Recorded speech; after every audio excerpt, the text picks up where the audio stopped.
യേശു മഹോന്നതനേ മഹോന്നതനേ, വേഗം കാണാം വൽപ്രേമകാതരെ കാണാം.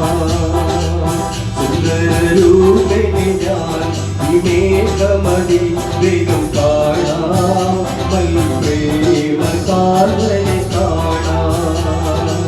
കഷ്ടതയേറെ സഹിച്ചവരും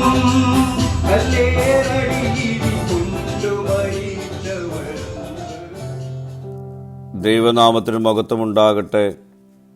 ഇന്നത്തെ പ്രഭാത ധ്യാനത്തിനായി 10-ാം സങ്കീർത്തനം 17-ാം വാക്യം. ഭൂമിയിൽ നിന്നുള്ള മർത്യൻ ഇനി ഭയപ്പെടാതിരിപ്പാൻ നീ അനാഥനും പീഡിതനും ന്യായപാലനം ചെയ്യേണ്ടതിന്.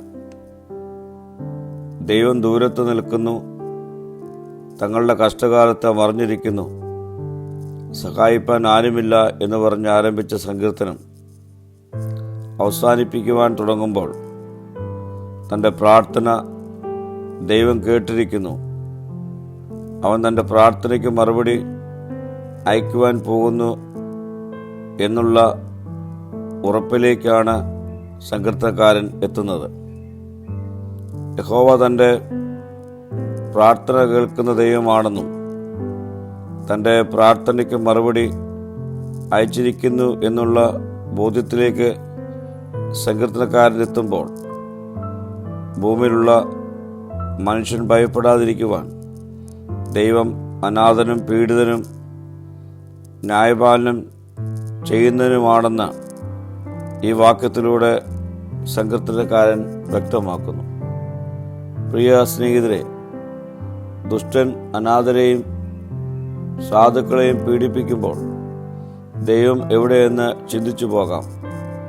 എന്നാൽ ദൈവം രാജാവാകൊണ്ട് തൻ്റെ ജനത്തെ രക്ഷിക്കുവാൻ തക്ക സമയത്ത് ഇടപെടുവാൻ മതിയായവനാണ്. അവൻ്റെ പ്രവൃത്തിക്കായി നമുക്ക് കാത്തിരിക്കാം, പ്രാർത്ഥിക്കാം. കർത്താവേ, ദുഷ്ടത പെരുകുമ്പോൾ, പീഡനം വർദ്ധിക്കുമ്പോൾ ദൈവപ്രവൃത്തിക്കായി കാത്തിരിക്കുവാനുള്ള കൃപ നൽകണമേ. മഹത്വം നീ എടുക്കണം. യേശുവിൻ്റെ നാമത്തിൽ തന്നെ. ആമീൻ.